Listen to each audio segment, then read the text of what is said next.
च पतितानां पावनेभ्यो वैष्णवेभ्यो नमो नमः। जय श्री कृष्ण चैतन्य प्रभु नित्यानंद श्री अद्वैत गदाधर श्रीवासादि गौर भक्त वृंदा। हरे कृष्णा कृष्णा कृष्णा हरे हरे, हरे राम राम राम हरे हरे। नमा ओम विष्णुपादाय कृष्ण पृष्ठाय भूतले श्रीमते भक्ति वेदांत स्वामिन इति नामिने। नमस्ते सारस्वती देवे गौरवाणी प्रचारिणे निर्विशेष शून्यवादी पाश्चात्य देशतारिणे। Okay, so we will be reading Canto 2, Chapter 1, verse number 1. We are beginning with the second canto. I would like to congratulate this team here, ISKCON Naperville, for finishing first canto, and beginning Canto 2. So let me share my screen.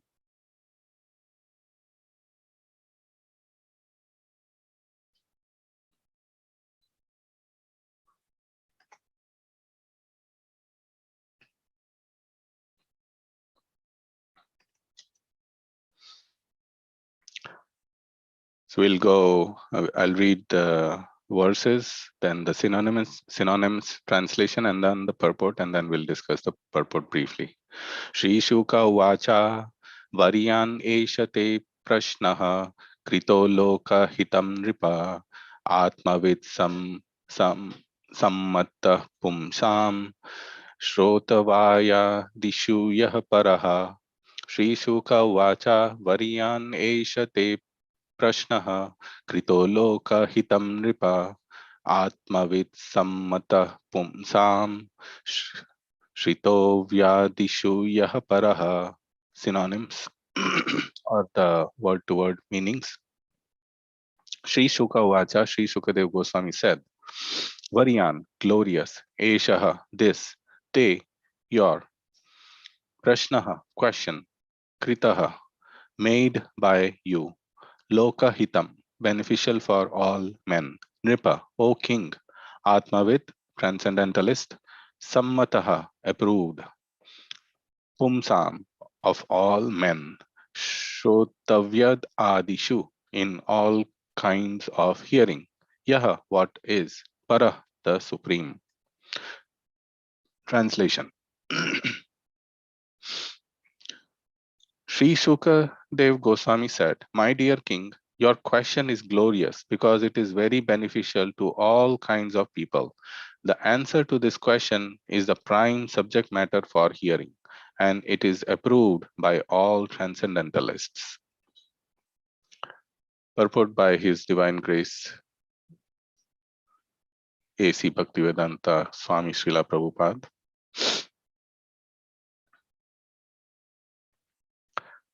Even the very question is so nice that it is the best subject matter for hearing. Simply by such questioning and hearing, one can achieve the highest perfectional stage of life. Because Lord Krishna is the original supreme person. Any question about him is original and perfect. Lord Sri Chaitanya Mahaprabhu said that the highest perfection of life is to achieve the transcendental loving service of Krishna. Because questions and answers about Krishna elevate one to the transcendental position, the questions of Maharaj Parikshit about Krishna philosophy are greatly glorified. Maharaj Parikshit wanted to absorb his mind completely in Krishna, and such absorption can be effected simply by hearing about the uncommon activities of Krishna. For instance, in the Bhagavad Gita, it is stated that simply by understanding the transcendental nature of the Lord's appearance, disappearance, and activities, one can immediately return home, back to Godhead, and never come back to this miserable condition of material existence. It is very auspicious, therefore, to hear always about Krishna. So Maharaj Parikshit requested Sukadev Goswami to narrate the activities of Krishna so that he could engage his mind in Krishna. The activities of Krishna are non-different from Krishna himself. As long as one is engaged in hearing such transcendental activities of Krishna, he remains aloof from the conditional life of material existence. The topics of Lord Krishna are so auspicious that they purify the speaker, the hearer, and the inquirer. They are compared to the Ganges waters, which flow from the toe of Lord Krishna. Wherever the Ganges waters go, they purify the land and the person who bathes in them. Similarly, Krishna Katha, or the topics of Krishna, are so pure that wherever they are spoken, the place, the hearer, the inquirer, the speaker, and all concerned become purified. Om Jnanatimirandasya Jnananjanashalakya Chakshurunmilitam Yena Tasmai Shri Gurave Namaha Shri Chaitanya Manobishtam Stapitam Yena Bhutale Swayam Rupa Kadamhayam Tadadi Padantikam. I was born in the darkest ignorance, and my spiritual master opened my eyes with the torch of knowledge. I offer my respectful obeisances unto him. When will Srila Rupa Goswami Prabhupada, who has established within this material world the mission to fulfill the desire of Lord Chaitanya, give me shelter under his lotus feet?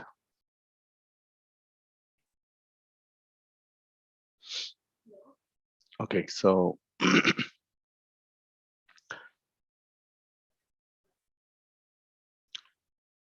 a very auspicious beginning for this week with the Srimad Bhagavatam, the first chapter, first verse of Canto 2.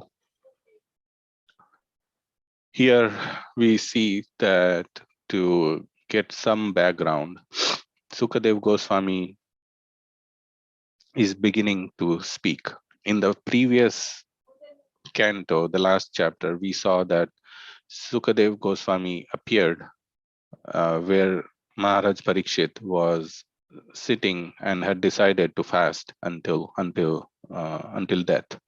And Maharaj Parikshit is such a exalted personality that sages and all the exalted personalities from all of the universe had come to not just witness this, but to experience and participate in this event that was going to take place. And Maharaj Parikshit's exaltedness is, of course, from his lineage. He is the grandson of Arjuna. Yes, grandson of Arjuna. And therefore, he's from the Pandava families. And because the Pandavas are all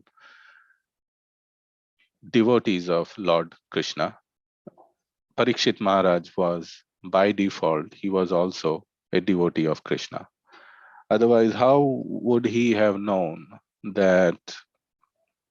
Because he, in the previous chapter, in the last ending canto, he said that we can clearly see his realized position. He realized that he has these 7 days, and he completely detached himself from his kingdom, family, and everything.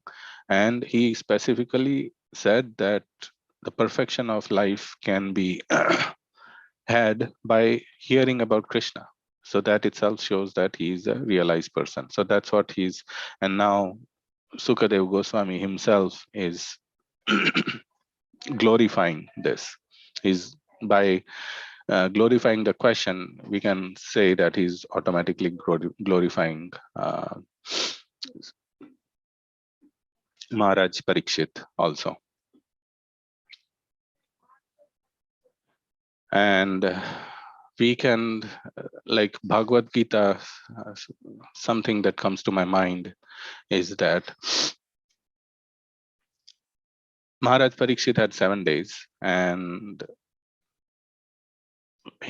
one can say that because he had 7 days, he started this process and he knew. But in general, in the today's society, how many people actually believe that there is life after death? Very few. Now, if we ask them that if there is no life after death, then why why are you doing what you are doing? We are doing so many different things, including working hard to earn money, to make our families happy, to uh, in general, building relationships, etc., etc. Ultimately, if everything is going to be finished, what is the use of doing anything at all? Really, I mean, that's, to me, that's really the basic and fundamental question. So there must be something that carries over, otherwise our activities have no meaning, and why should anyone? So this is a question that we can ask, and the answer is obviously in the Bhagavad Gita itself, in the second chapter. Na jayate mriyate va kadachin nayam bhutva bhavita va na bhuyah ajo nitya shashvato ayam purano na hanyate hanyamane sharire. For the soul, there is neither birth nor death at any time. He has not come into being, nor does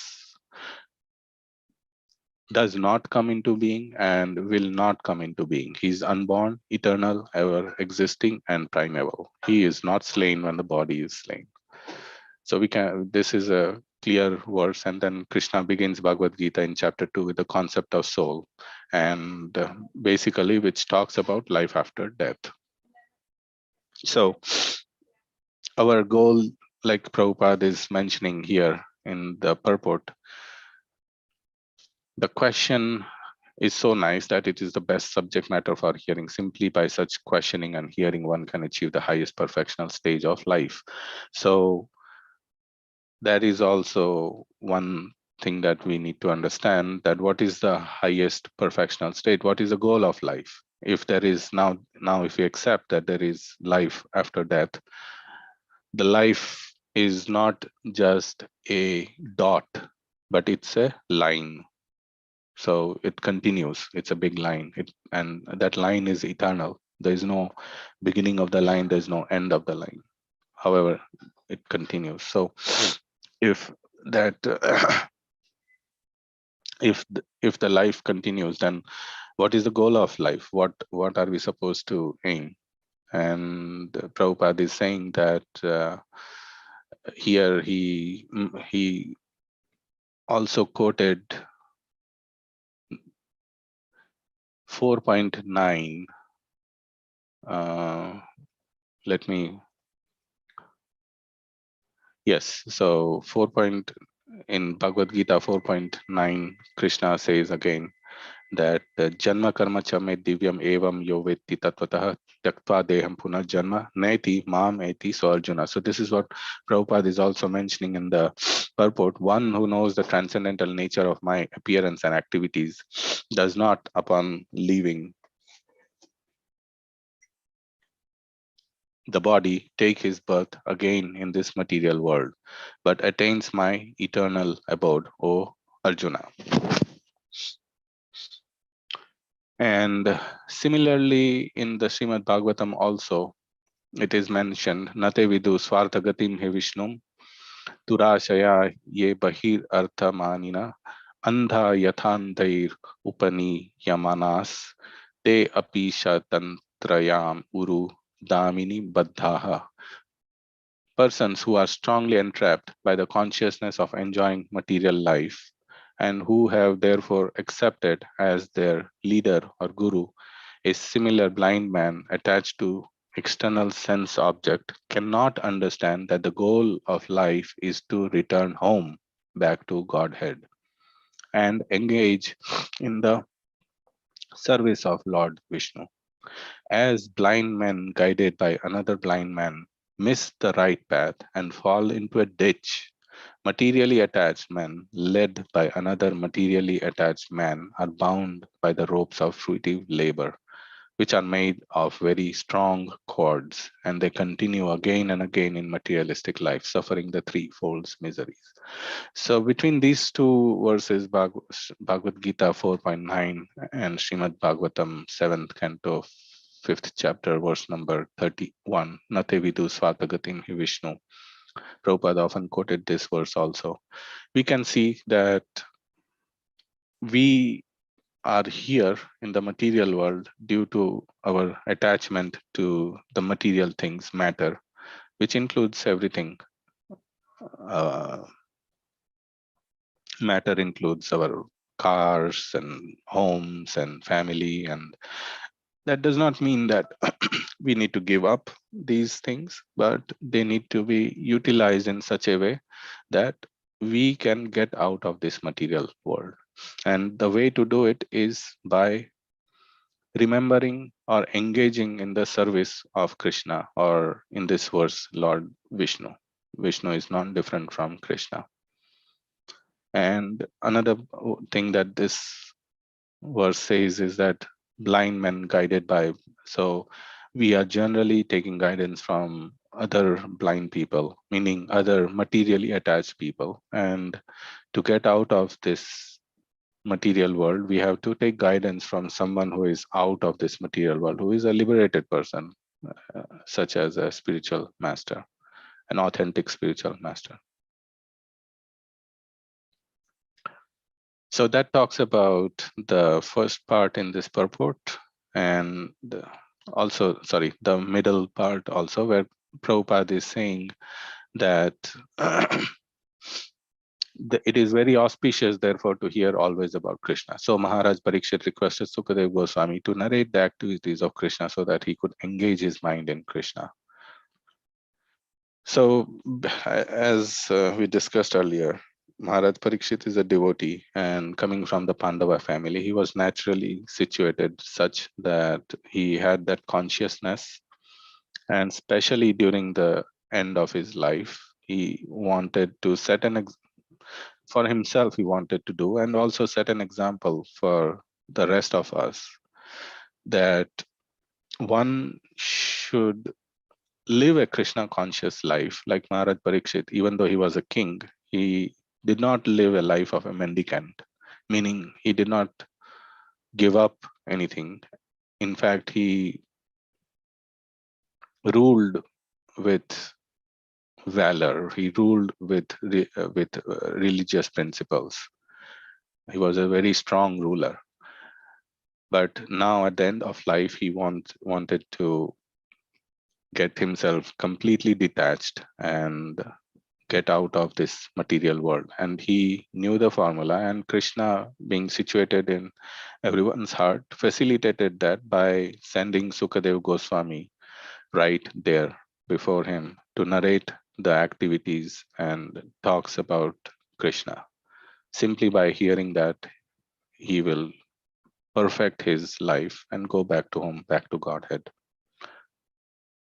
which is what Prabhupada is saying in the last part of the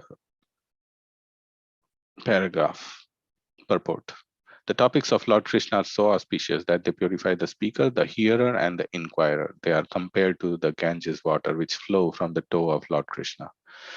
Wherever the Ganges water go, they purify the land and the person who bathes in them. Similarly, Krishna Katha, or the topics of Krishna, are so pure that wherever they are spoken, the place, the hearer, the inquirer, the speaker, and all concerned become purified. So one may ask, like, why or how simply by hearing Krishna one can perfect his life? Because generally we want to know how, right? We want to understand, like, why. Is it just a sentimental thing, emotional thing, or what is it? So the way I understand is that we are so materially attached. We understand that we are a conscious being. We are a spirit soul, which is the subject matter of the beginning of Bhagavad Gita, chapter 2. And being a spirit soul, we are not made up of this matter, yet we are attached to matter because we have taken up this material body and we are attached to this material world, which is like an illusion, like in a video game. In a video game, we get attached to the players inside the video game. I identify myself with a particular character, and then when I try really hard to get further in the video game, earn points, etc. And when I get shot down, I feel pain and misery, etc. So that's the same thing happening here. We are attached to the material world, which is like a video game. And to get out of this attachment, we have to come out of this video game. And what is that coming out? We need something that attracts us. So Krishna being the original spiritual being, he's the source of all sources, cause of all causes, sarva karana karanam. When we get attached to hearing about Krishna, understanding Krishna, God, and knowing about him, we can get out of this lower attachment. Ultimately, even the material things are coming from Krishna, because he says everything comes from Krishna, but it is a inferior energy of Krishna. And the spirit soul, it is mentioned in the Bhagavad Gita, also 7th chapter, that the spirit soul is a higher energy, higher category of energy. And being a higher category of energy, we are meant to be attached to the higher categories. But because the spirit soul, jiva, are in the middle state, the marginal potency, we have a tendency to get attached to lower energies, and we have the capacity and capability to get attached to the higher energies. So why not get attached to the higher energies and perfect our lives? So when we hear about Krishna, get attached to Krishna and his pastimes, we are gradually detaching ourselves from the lower energies and getting attached to the higher energies. So that's how it takes us out and takes us to the ultimate goal of life, or the perfectional stage of life, which is being mentioned here. And that is why we see that Sukadev Goswami is also glorifying the questions, because this question becomes the basis of this Bhagavatam, not only to liberate Parikshit Maharaj and the people sitting around him, those who are hearing, but also all of us and the generations and generations to come, because it was documented, everything was documented in this glorious literature of Srimad Bhagavatam. So that's where I'll stop, quickly summarizing. We began with the concept of life after death, and that if there is no life after death, then there is no meaning to doing anything. And through this authority of the scriptures, we understand that there is life after that. And if there is life after that, then how we should live our lives, and what is the role of Krishna Katha, or understanding Krishna, or understanding about Krishna, or hearing the stories or pastimes of Krishna, how they help us in detaching us from the lower energies and at getting us attached to the higher energy, or the better category of the energies of Krishna. So I'll stop here and invite any questions if there are any.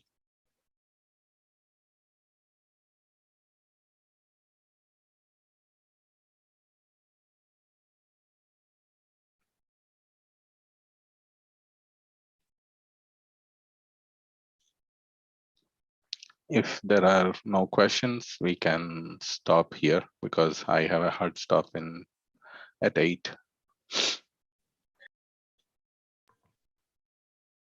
Thank you very much, Lingaraju Prabhu. You were going to say something, or was it No, to thank you, end? Prabhu. Yeah. Okay, thank you. Vancha kalpatarubhyascha kripa sindhubhyeva cha patitanam pavanebhyo vaishnavebhyo namo namah. Thank